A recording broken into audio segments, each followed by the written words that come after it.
আব্বাস তোমাদের চোখেও ধুলো দিয়ে দিতে পারে। যারা রং পাল্টায় এদেরকে গিরগিটি বলা।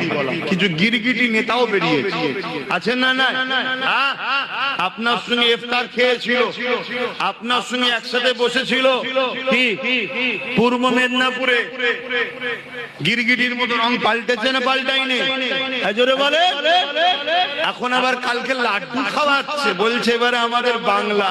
অত সহজ কথা বুঝে আসছে না? না, যতটুকু পেয়েছি দিদির দয়াতে পেয়েছি, বেশি আর কথা বলিস না, আমরা সব বুঝি। তোরা দুজন সেটিং এ আছিস, অন্য কাউকে বিরোধী রাখতে চাইছে না, তোকেই রাখতে চাইছে। কেন তুই থাকলে এ যা করবে তুই ধামা চাপা দিবি, আর তুই যা করবি এ তোকে সিকিউরিটিদের নিরাপদে রাখবে। অন্য কেউ বিরোধী হয়ে গেলে তোদের দুজনেরই কপালে বাস পড়ে যাবে। কি গো, কথাটা কি ভুল বললাম না? আপনাদের খারাপ লাগছে?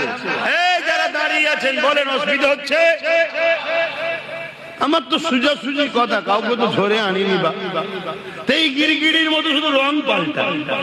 একদিন মাথায় টুপি দিয়ে সাদা পায়জামা পাঞ্জাবি পরে এসে খুব ইফতার খেয়েছে আমাদের সাথে। খেয়েছে না খাই? আমার সাথে না খেলো, আমাদের সাথে তো খেয়েছে নাকি? হ্যাঁ, অনেকে মনে করেছিল ভালো হবে, হয়তো ভালো ন্যাস তুলে দেখেন এরে না বেড়ে দেখেন। কথা বুঝে আসছে? ঘুমটা দেখেছে, মসজিদে ঢুকিয়ে দিয়েছে।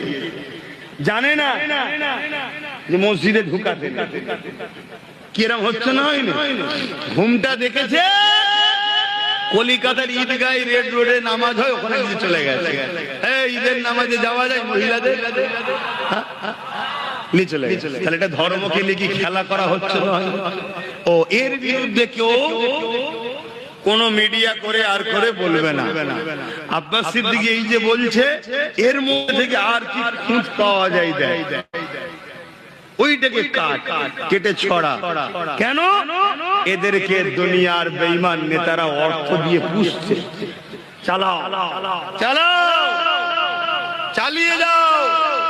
কত ফেরাউন এসেছে, কত নমরুদ এসেছে, কত আব্দুল্লাহ ইবনে উবাইও এসেছে। মুখ ভর্তি দাড়ি, মাথায় টুপি, বড় পাগড়ি ছিল, বড় জুব্বা ছিল, বড় জাননেওয়ালা ছিল, বড় বক্তা, বড় কোরআন জাননেওয়ালা। এমনকি নবী পাকের সোজাসুজি নামাজ পড়তো। আবু বকর সিদ্দিককেও দাঁড়াতে দিত না, কিন্তু কোরআন ঘোষিত সে জাহান্নামী হয়ে গেছে। কথা বুঝে আসছে? হ্যাঁ, সবাই চোখে ধুলা দিয়ে যেতে পারে।